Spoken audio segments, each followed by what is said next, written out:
Şimdi farklı bir yöntemden söz edeceğiz. Yöntemlerden bir tanesi daha doğrusu anlatmak üzere de çene yüz protezi uzmanı, diş hekimi aynı zamanda Doktor Tuğrul Saygı'yı davet ediyoruz. Hoş geldiniz.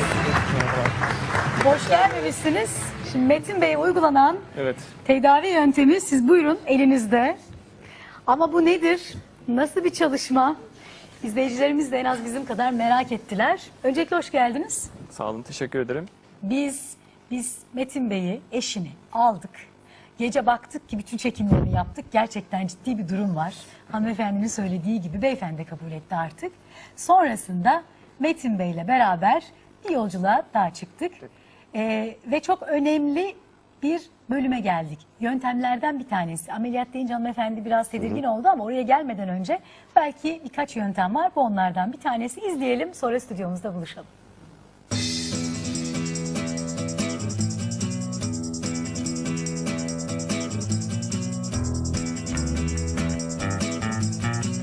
Merhabalar Tuğrul Bey. Evet, hastamızı getirdik Metin Bey.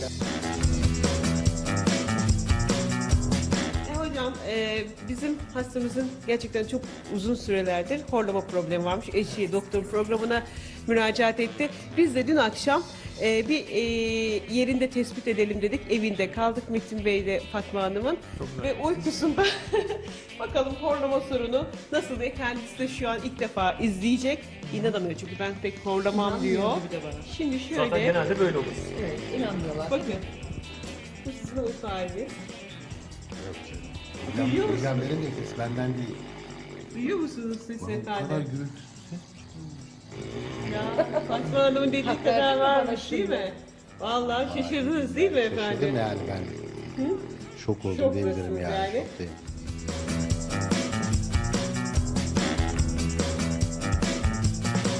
Bakınız, normalde aslında sağlıklı bir bireyle baktığımızda biz yumuşaklama, küçük dil, hatta arka soluk yolunu görmemiz lazım. Fakat gördüğünüz üzere dil aynen bir tıpa gibi hava yolunu kapatmış.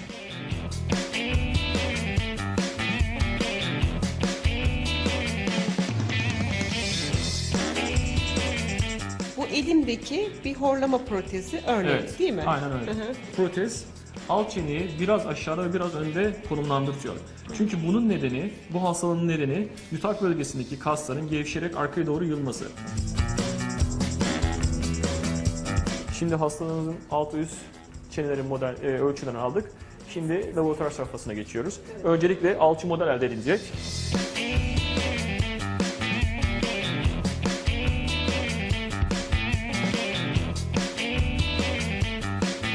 Şimdi öncelikle protezi takacağız. Daha sonra Metin Bey'e protezi nasıl takıp çıkarttığını ve nelere dikkat etmesi gerektiğini izah edeceğiz.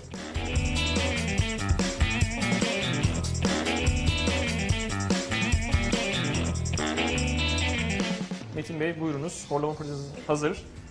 Artık bu geceden itibaren rahat bir şekilde, horultusuz bir şekilde uyuyacaksınızdır. Hocam elinize ayağınıza sağlık. Sağ olun. Çok teşekkür teşekkür ediyorum. ederim. Stüdyomuzda bakalım Fatma Hanım'dan bütün gerçekleri öğreneceğiz. İnşallah artık 30 yılın sonunda horlaması kesilecek. İnşallah. Şimdi normal çene ilişkilerinde üst çene alt çenenin önündedir. Şu şekilde kapanır. Şimdi bu hastalığın nedenine baktığımızda dil, küçük dil ve yumuşak damağın gerginlikleri kaybederek arka hava yolunu daraltması ve bazen de tıkanmasıyla sonuçlanan bir hastalıktır bu. Şimdi protez alt ve üst dişlere oturarak, ki sadece dişler üzerine oturuyor, alt çeneyi aşağıya ve önde konumlandırtarak buna bağlı olarak da dili de öne doğru konumlandırtıyor ve yumuşak damağı çalıştıran kasları da gerdirerek arka hava yolunu açıyor. Ve böylelikle horlama ve uyku apnesini engelliyor. Protez tek parça halinde hazırlanıyor. Ve Tekrar bir gösterelim mi? Evet. Şurada arada bir Ayrılmıyor ürün var yani ki onlar. ayrılmıyor. yok, hayır. Evet. Tek parça halinde ve uygun açıda çeneyi kilitliyor. Uygun açıda çene Evet, tabii, kilitliyor. yani herkesin çene yapısı, diş yapısı farklı olduğu için yani herkese baktığımızda protez aynı şekilde olmayacaktır. Zaten bu protezin en büyük özelliği kişiye göre yapılıyor. Evet. Sessiz uyuduk, depremsiz Depremsiz ve horultusuz bir uyku yaptık bu gece. Nefesinde durmalar var mıydı? Yok. Siz bir fark hissettiniz mi peki sabah kalktığınızda? Ya bir kere ensemde olan terlemeler yoktu. Ve böyle çok bir derin uykudan uyanmışım gibi geldi. Yani öbür türlü Bir huzur vardı yani. Konforlu uyku. ya konforlu bir uyku diyelim buna. Konforlu diyelim o zaman. Şimdiye kadar uyku uyumamışım o zaman ben. Gündüz dinleniyormuşum, gece yoruluyormuşum gibi geldi. Peki şimdi gündüz uykunuz geliyor mu eskisi gibi? Yok. Gündüzleri zaten pek uyumuyordum ya. Uyuma saatiniz değişti mi bundan sonra? Yani mesela sabah 6'da kalkardım. Şimdi 8'e kadar rahat rahat uyudum. Gerçi iç güç var, nasıl uyuyacağız ama.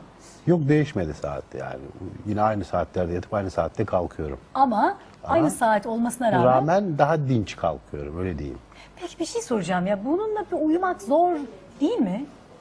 Ya tabii ki ilk gün birazcık zor oluyor ama ağzınıza nasıl yaşlanınca protez yaptırıyorsunuz, bazı uyuyakalıyorsunuz onunla. Aynı ona benziyor. Bu bir nevi protez.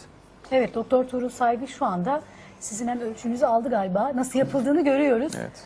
Bu protezin. Protez dişleri üzerine yapılacağı için öncelikle dişlerin ölçüsünü alıyoruz. Daha sonra bazı kayıtlar alıyoruz. Çünkü protez alt çeneye biraz aşağı ve biraz önde konumlandıracak. Bunların ölçümlerini yapıyoruz. Peki siz ne kadar, yani yüzde kaç çözüm olduğunu düşünüyorsunuz, görüyorsunuz? %85, %90 Ne çözüm diyor- var. yüzde Evet. 85, Horlamayı yüzde 90. kesiyor değil mi?